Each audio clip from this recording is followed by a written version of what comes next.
Brought to you by WikiVidi.com. The Terminator. The Terminator is a 1984 American science fiction action film directed by James Cameron. It stars Arnold Schwarzenegger as the Terminator, a cyborg assassin sent back in time from 2029 to 1984 to kill Sarah Connor, whose son will one day become a savior against machines in a post-apocalyptic future. Michael Biehn plays Kyle Reese, a soldier from the future sent back in time to protect Connor. The screenplay is credited to Cameron along with producer Gale Anne Hurd. Executive producers John Daly and Derek Gibson of Hemdale Film Corporation were instrumental in the film's financing and production. The Terminator topped the U.S. box office for 2 weeks and helped launch Cameron's film career and solidify Schwarzenegger's. It received critical acclaim, with many praising its pacing, action scenes and Schwarzenegger's performance. Its success led to a franchise consisting of 4 sequels, a television series, comic books, novels, and video games. In 2008, The Terminator was selected by the Library of Congress for preservation in the National Film Registry, being deemed culturally, historically, or aesthetically significant. Plot: in 1984 Los Angeles, a cyborg assassin known as a Terminator arrives from 2029 and steals guns and clothes. Shortly afterward, Kyle Reese, a human soldier from 2029, arrives. He steals clothes and evades the police. The Terminator begins systematically killing women named Sarah Connor, whose addresses he finds in the telephone directory. He tracks the last Sarah Connor to a nightclub, but Kyle rescues her. The pair steal a car and escape, with the Terminator pursuing them in a police car. As they hide in a parking lot, Kyle explains to Sarah that an artificial intelligence defense network known as Skynet will become self-aware in the near future and initiate a nuclear holocaust. Sarah's future son John will rally the survivors and lead a resistance movement against Skynet and its army of machines.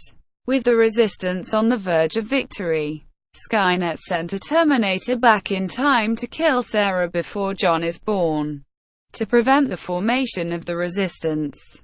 The Terminator is an efficient killing machine, with a powerful metal endoskeleton and an external layer of living tissue that makes it appear human. Kyle and Sarah are apprehended by police after another encounter with the Terminator. Criminal psychologist Dr. Silberman concludes that Kyle is paranoid and delusional. The Terminator repairs his body and attacks the police station, killing many police officers in his attempt to locate Sarah. Kyle and Sarah escape, steal another car, and take refuge in a motel where they assemble pipe bombs and plan their next move. Kyle admits that he has been in love with Sarah since John gave him a photograph of her, and they have sex. The Terminator killed Sarah's mother and impersonates her when Sarah, unaware of the Terminator's ability to mimic victims' attempts to contact her via telephone. When they realize he has reacquired them, they escape in a pickup truck. In the ensuing chase, Kyle is wounded by gunfire while throwing pipe bombs at the Terminator. Enraged, Sarah knocks the Terminator off his motorcycle but loses control of the truck, which flips over. The Terminator hijacks a tank truck and attempts to run down Sarah, but Kyle slides a pipe bomb onto the tanker, causing an explosion that burns the flesh from the Terminator's endoskeleton. It pursues them to a factory where Kyle activates machinery to confuse the Terminator. He jams his final pipe bomb into the Terminator's abdomen, blowing the Terminator apart, injuring Sarah and killing Kyle. The Terminator's still functional torso reactivates and grabs Sarah. She breaks free and lures it into a hydraulic press, crushing it. Months later, A pregnant Sarah is traveling through Mexico recording audio tapes to pass on to her unborn son, John. She debates whether to tell him that Kyle is his father. At a petrol station, a boy takes a Polaroid photograph of her which she purchases, the same photograph that John will eventually give to Kyle. Cast.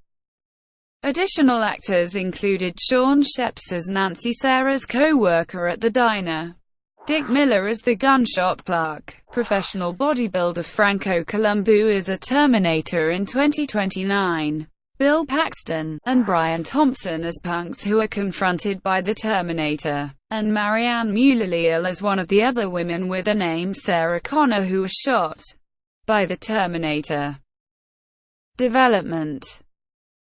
In Rome, Italy during the release of Piranha 2, the spawning director Cameron fell ill, and had a dream about a metallic torso holding kitchen knives dragging itself from an explosion. Inspired by director John Carpenter who had made the slasher film Halloween on a low budget, Cameron used the dream as a launching pad to write a slasher-style film. Cameron's agent disliked the Terminator concept and requested that he work on something else. After this, Cameron dismissed his agent. Cameron returned to Pomona, California and stayed at the home of science fiction writer Randall Frakes where he wrote the draft for the Terminator. Cameron's influences included 1950s science fiction films, the 1960s fantasy television series The Outer Limits, and contemporary films such as The Driver and Mad Max 2. To translate the draft into a script, Cameron enlisted his friend Bill Wisher, who had a similar approach to storytelling. Cameron gave Wisher scenes involving Sarah Connor and the police department to write. As Wisher lived far from Cameron, the two communicated ideas by recording tapes of what they wrote by telephone. Frakes and Wisher would later write the U.S. release novelization of the movie. The initial outline of the script involved two Terminators being sent to the past. The first was similar to the Terminator in the film, while the second was made of liquid metal and could not be destroyed with conventional weaponry. Cameron felt that the technology of the time was unable to create the liquid Terminator, and returned to the idea with the T-1000 character in Terminator 2: Judgment Day. Gale Anne Hurd, who had worked at New World Pictures as Roger Corman's assistant, showed interest in the project. Cameron sold the rights for the Terminator to Hurd for $1, with the promise that she would produce it only if Cameron was to direct it. Hurd suggested edits to the script and took a screenwriting credit in the film, though Cameron stated that she did no actual writing at all. Cameron and Hurd had friends who worked with Corman previously, and who were working at Orion Pictures, now part of MGM. Orion agreed to distribute the film if Cameron could get financial backing elsewhere. The script was picked up by John Daly, chairman and president of Hemdale Film Corporation. Daly and his executive vice president and head of production Derek Gibson became executive producers of the project. Cameron wanted his pitch for Daly to finalize the deal and had his friend Lance Henriksen show up to the meeting early, dressed and acting like the Terminator. Henriksen, wearing a leather jacket, fake cuts on his face and gold foil on his teeth, kicked open the door to the office and then sat in a chair. Cameron arrived shortly after, which relieved the staff from Henriksen's act. Daly was impressed by the screenplay and Cameron's sketches and passion for the film. In late 1982, Daly agreed to back the film with help from HBO and Orion. The Terminator was originally budgeted at $4 million and later raised to $6.5 million. Hemdale, Pacific Western Productions, and Cinema 84 have been credited as production companies after the film's release. Pre-production. For the role of Kyle Reese, Orion wanted a star whose popularity was rising in the United States. but who also would have foreign appeal. Orion co-founder Mike Medavoy had met Arnold Schwarzenegger and sent his agent the script for The Terminator. Cameron was dubious about casting Schwarzenegger as Reese, as he felt he would need someone even bigger to play the Terminator. Sylvester Stallone and Mel Gibson were offered the Terminator role, but both turned it down. The studio suggested OJ Simpson for the role, but Cameron did not feel that Simpson would be believable as a killer. Cameron agreed to meet with Schwarzenegger about the film and devised a plan to avoid casting him. He would pick a fight with him and return to Hemdale and find him unfit for the role. Upon meeting him, however, Cameron was entertained by Schwarzenegger, who would talk about how the villain should be played. Cameron began sketching his face on a notepad and asked Schwarzenegger to stop talking and remain still. After the meeting, Cameron returned to Daly saying Schwarzenegger would not play Reese, but that he'd make a hell of a Terminator.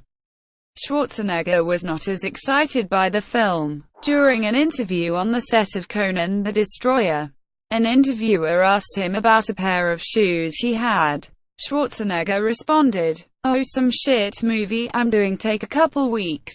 He recounted in his memoir Total Recall that he was initially hesitant, but thought that playing a robot in a contemporary film would be a challenging change of pace from Conan the Barbarian, and that the film was low-profile enough that it would not damage his career if it were unsuccessful. He also wrote that it took him a while to figure out that Jim Cameron was the real deal. In preparation for the role, Schwarzenegger spent 3 months training with weapons to be able to use them and feel comfortable around them. Schwarzenegger speaks only 18 lines in the film and fewer than 100 words. James Cameron said that somehow even his Austrian accent worked. It had a strange synthesized quality, like they hadn't gotten the voice thing quite worked out. For the role of Reese, various other suggestions were made for the role, including rock musician Sting. Cameron chose Michael Biehn for the role. Biehn was originally skeptical about the part, feeling that the film was silly.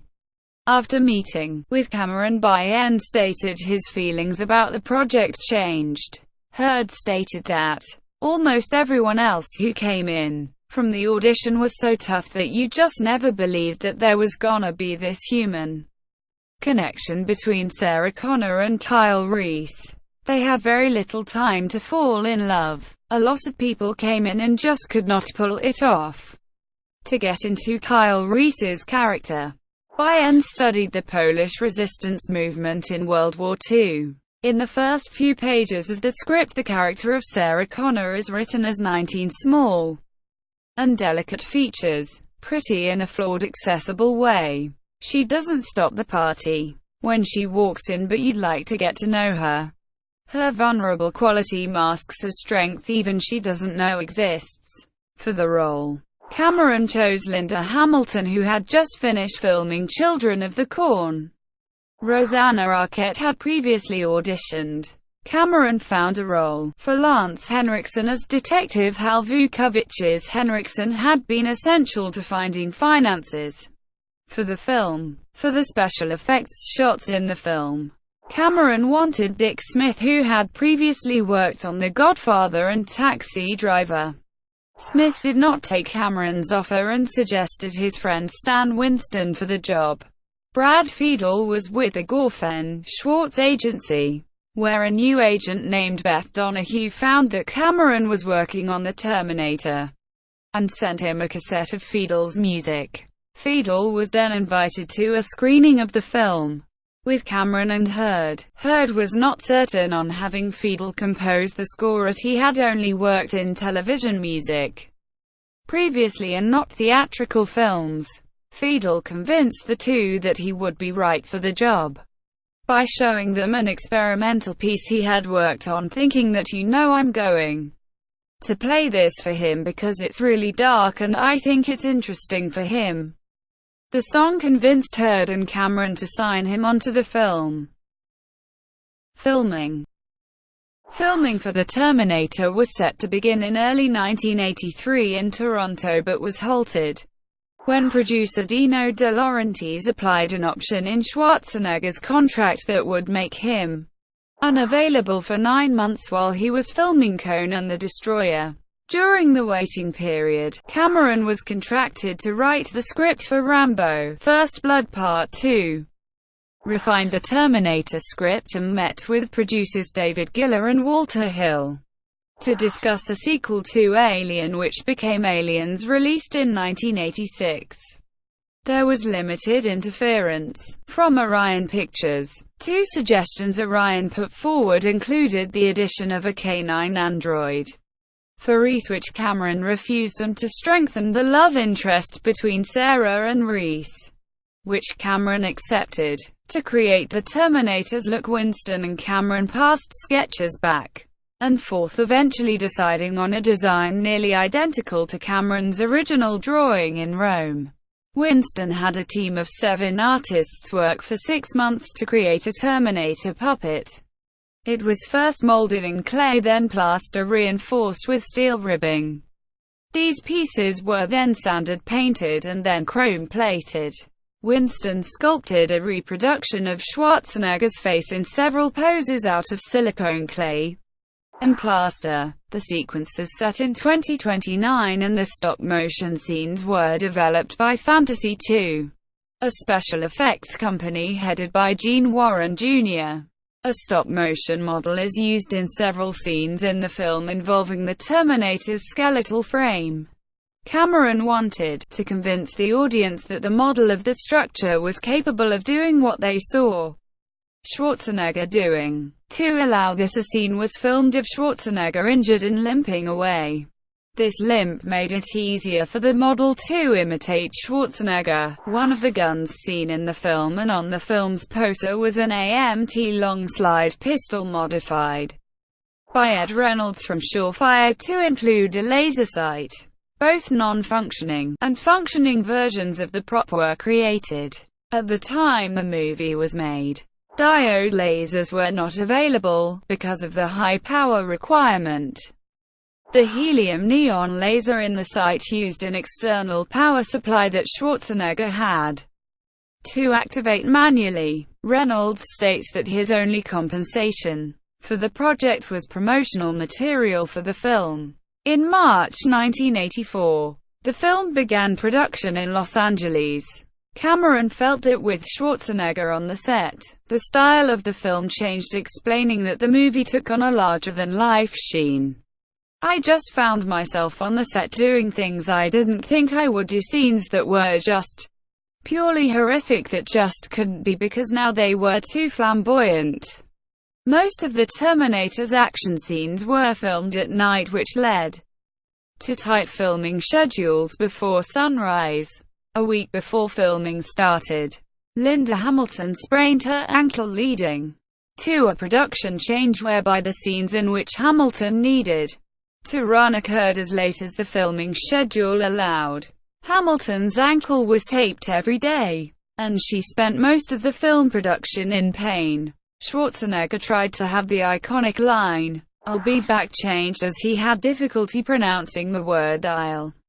He also felt that his robotic character would not speak in contractions, and that the Terminator would be more declarative. Cameron refused to change the line to "I will be back," so Schwarzenegger worked to say the line as written the best he could.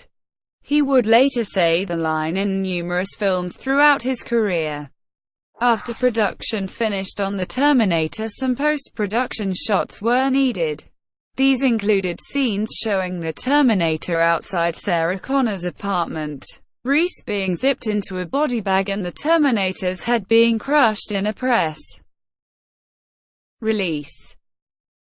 Orion Pictures did not have faith in the Terminator performing well at the box office, and feared a negative critical reception. At an early screening of the film, the actors' agents insisted to the producers that the film should be screened for critics. Orion only held one press screening for the film. The film premiered on October 26, 1984. On its opening week, The Terminator played at 1,005 theaters and grossed $4 million, making it number one in the box office. The film remained at number one in its second week. It lost its number one spot in the third week to Oh God, You Devil. Cameron noted that The Terminator was a hit relative to its market, which is between the summer and the Christmas blockbusters. But it's better to be a big fish in a small pond than the other way around. Writer Harlan Ellison stated that he loved the movie, was just blown away by it, but believed that the screenplay was based on a short story and episode of The Outer Limits he had written titled Soldier, and threatened to sue for infringement. Orion settled in 1986 and gave Ellison an undisclosed amount of money and an acknowledgement credit in later prints of the film. Some accounts of the settlement state that Demon with a Glass Hand, another Outer Limits episode written by Ellison, was also claimed to have been plagiarized by the film, but Ellison has explicitly stated that The Terminator was a rip-off of Soldier rather than Demon with a Glass Hand. Cameron was against Orion's decision, and was told that if he did not agree with the settlement he would have to pay any damages if Orion lost a suit by Ellison. Cameron replied that he had no choice but to agree with the settlement. Of course there was a gag order as well, so I couldn't tell this story, but now I frankly don't care.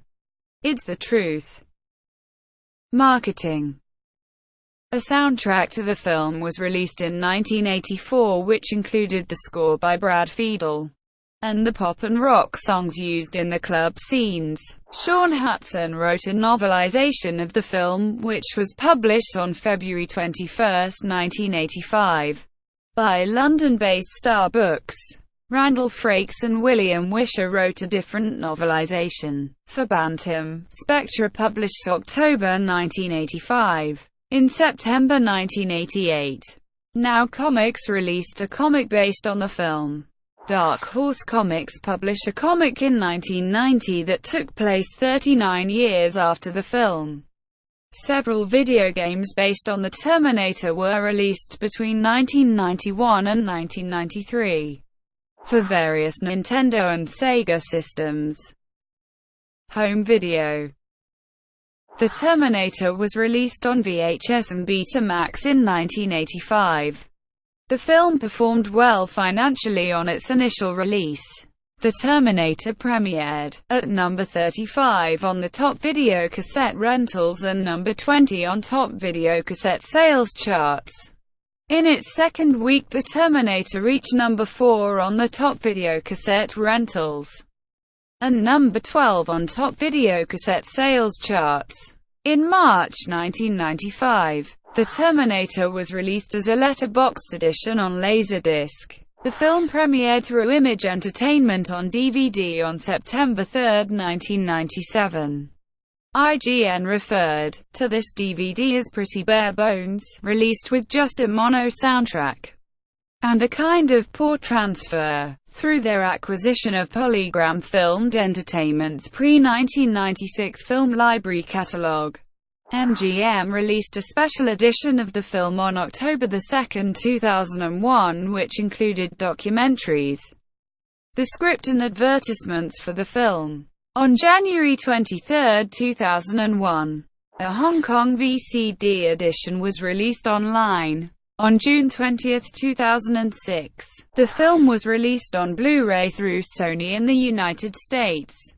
In late 2012, the film was re-released on Blu-ray, this time with a transfer by 20th Century Fox Home Entertainment, which features improved sharpness compared to Sony's 2006 Blu-ray and revised color grading, as well as expanded extra material such as deleted scenes and a making-of feature. Reception. From contemporary reviews, Variety praised the film, calling it a blazing cinematic comic book, full of virtuoso movie-making, terrific momentum, solid performances and a compelling story. Schwarzenegger is perfectly cast in a machine-like portrayal that requires only a few lines of dialogue. Richard Corliss of Time magazine said that the film has plenty of tech-noir savvy to keep infidels and action fans satisfied.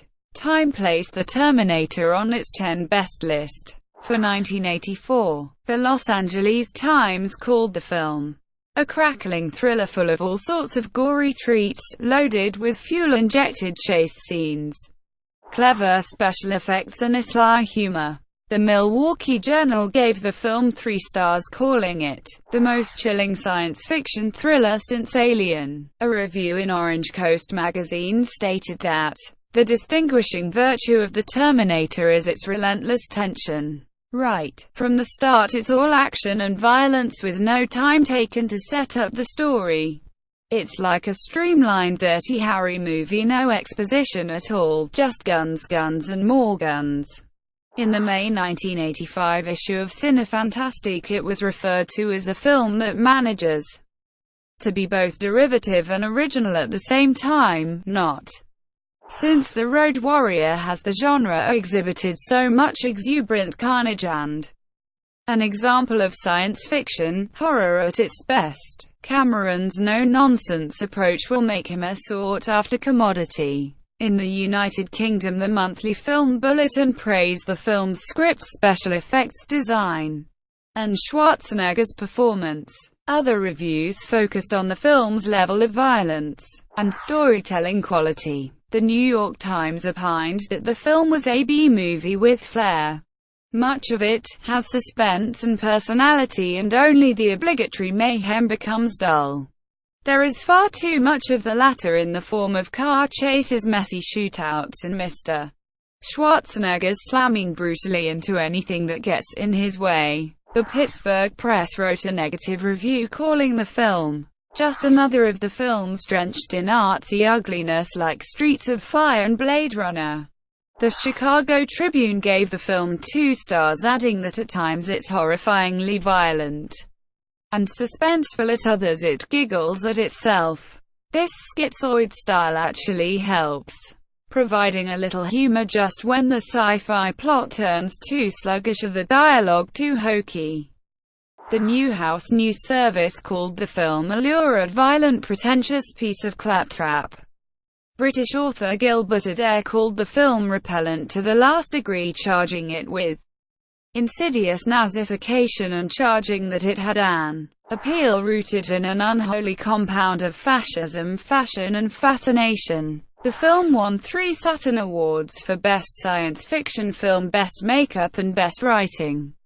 In 1991, Richard Schickel of Entertainment Weekly reviewed the film, giving it an A rating, writing that what originally seemed a somewhat inflated, if generous and energetic big picture, now seems quite a good little film, and called it one of the most original movies of the 1980s, and seems likely to remain one of the best sci-fi films ever made. Film 4 gave the film 5 stars, calling it the sci-fi action thriller that launched the careers of James Cameron and Arnold Schwarzenegger into the stratosphere. Still endlessly entertaining, TV Guide gave the film 4 stars, referring to it as an amazingly effective picture that becomes doubly impressive when one considers its small budget.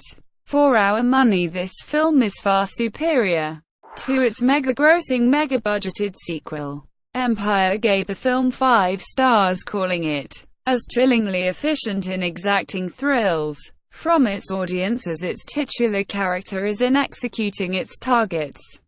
The Film Database AllMovie gave the film 5 stars, saying that it established James Cameron as a master of action special effects and quasi-mythic narrative intrigue, while turning Arnold Schwarzenegger into the hard-body star of the 1980s. Legacy. In 1998, Halliwell's Film Guide described the film as slick, rather nasty, but undeniably compelling comic book adventures. The review aggregator website Rotten Tomatoes reported a 100% approval rating, with an average rating of 8.7/10 based on 50 reviews. The website's consensus reads, "With its impressive action sequences, taut economic direction and relentlessly fast pace, it's clear why The Terminator continues to be an influence on sci-fi and action flicks." The film also holds a score of 83/100 on review aggregator website Metacritic. The Terminator has received recognition from the American Film Institute. The film ranked 42nd on AFI's 100 Years, 100 Thrills, a list of America's most heart-pounding films. The character of the Terminator was selected as the 22nd greatest movie villain on AFI's 100 Years, 100 Heroes and Villains. Arnold's catchphrase "I'll be back" was voted the 37th greatest movie quote by the AFI. In 2005, Total Film named The Terminator the 72nd best film ever made. In 2008, Empire magazine selected The Terminator as one of the 500 greatest movies of all time. Empire also placed the T-814th on the list of the 100 greatest movie characters. In 2008, The Terminator was deemed culturally, historically, or aesthetically significant by the Library of Congress and selected for preservation in the United States National Film Registry. In 2010, the independent films of the last 30 years. In 2015, The Terminator was among the films included in the book 1001 Movies You Must See Before You Die franchise. The film initiated a long-running Terminator franchise which currently consists of 5 films and several adaptations in other media. Biographer Lawrence Lima wrote that The Terminator was an influential film affecting a whole generation of darkly hued science fiction, and it was one of Arnold's best performances. Themes. Psychoanalyst Darian Leader sees The Terminator as an example of how the cinema has dealt with the concept of masculinity. He writes that we are shown time and again that to be a man requires more than to have the biological body of a male, something else must be added to it. To be a man means to have a body plus something symbolic, something which is not ultimately human. Hence the frequent motif of the man-machine. From the $6 Million Man to the Terminator, a Robocop. The film also explores the potential dangers of AI dominance and rebellion. The robots become self-aware in the future, reject human authority, and determine that the human race needs to be destroyed. The impact of this theme is so important that the prevalent visual representation of AI risk has become the Terminator robot. Soundtrack. The Terminator soundtrack was composed and performed on synthesizer by Brad Fiedel. Fiedel described the film's music as being about a mechanical man and his heartbeat. Almost all the music in the film was performed live. The Terminator theme is played over the opening credits and is played in various points in the film in sped-up versions, a slowed-down version when Reese dies, and a piano version during the love scene. It has been described as having a deceptively simple melody line and haunting synthesizer music. It is in a time signature of which came about as Fiedel experimented with the rhythm track on his music equipment. It was initially an accident, but Fiedel found that he liked the herky-jerky propulsiveness. Fiedel created music for when Reese and Connor escape from the police station that would be appropriate for a heroic moment.